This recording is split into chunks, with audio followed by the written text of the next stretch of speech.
पंचलाइट का अर्थ है पेट्रोमैक्स अथवा गैस की लालटेन। रेणु जी द्वारा लिखित इस कहानी में ग्रामीण जीवन का वास्तविक चित्र खींचा गया है। महतो टोली में गांव के कुछ अशिक्षित लोग हैं। उन्होंने रामनवमी के मेले से एक पेट्रोमैक्स खरीदा।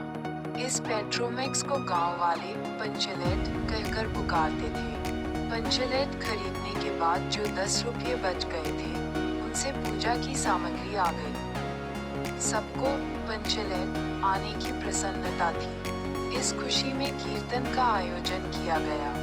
थोड़ी देर में टोली के सभी लोग पंचलेट देखने के लिए एकत्र हो गए। सरदार ने पंचलेट खरीदने का पूरा किस्सा लोगों को सुनाया।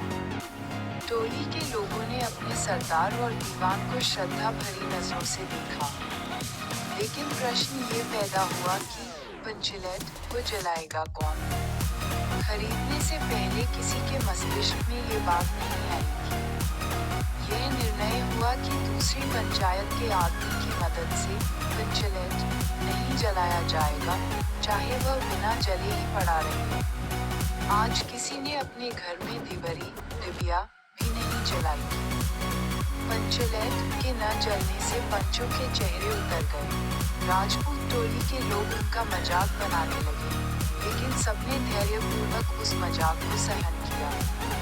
गुलरी काकी की बेटी मुन्नी वहीं पर बैठी थी। उसे पता था कि गोधन पंचलेट जलाना जानता है, लेकिन पंचायत ने गोधन का हुक्का पानी बंद कर रखा था। मुन्नी गोधन से प्रेम करती थी। उसने अपनी बात अपनी सहेली कनेली को बताई। कनेली ने यह सूचना सरदार तक पहुंचा दी कि गोधन पंचलेट जलाना जानता है। सभी पंच सोच विचार में पड़ गए कि गोधन को बुलाया जाए अथवा नहीं। अंत में उसे बुलाने का निर्णय लिया गया। सरदार ने छिड़ीदार को भेजा, लेकिन छिड़ीदार के कहने से गोधन पंचलेट जलाने के लिए नहीं आया। बाद में गुलरी काकी गोधन के पास गई और उसे मना कर ले आई।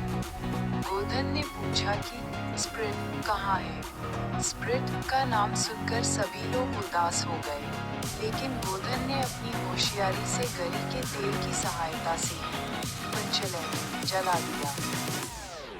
पंचलेट के जलने पर सभी लोगों में प्रसन्नता की लहर दौड़ गई। पंच गोधन को पुनः जाति में ले लेते हैं। कीर्तनिया लोगों ने एक स्वर में महावीर स्वामी की जय ध्वनि की। कीर्तन शुरू हो गया। गोधन ने सबका दिल जीत लिया। मुन्नी ने भी प्रेम दृष्टि से गोधन की ओर देखा। सरदार ने गोधन से कहा, तुम्हारा साथ खून माफ, खूब गाओ सलीमा का गाना। अंत में गुलरी काकी ने गोधन को रात के खाने पर बुलाया।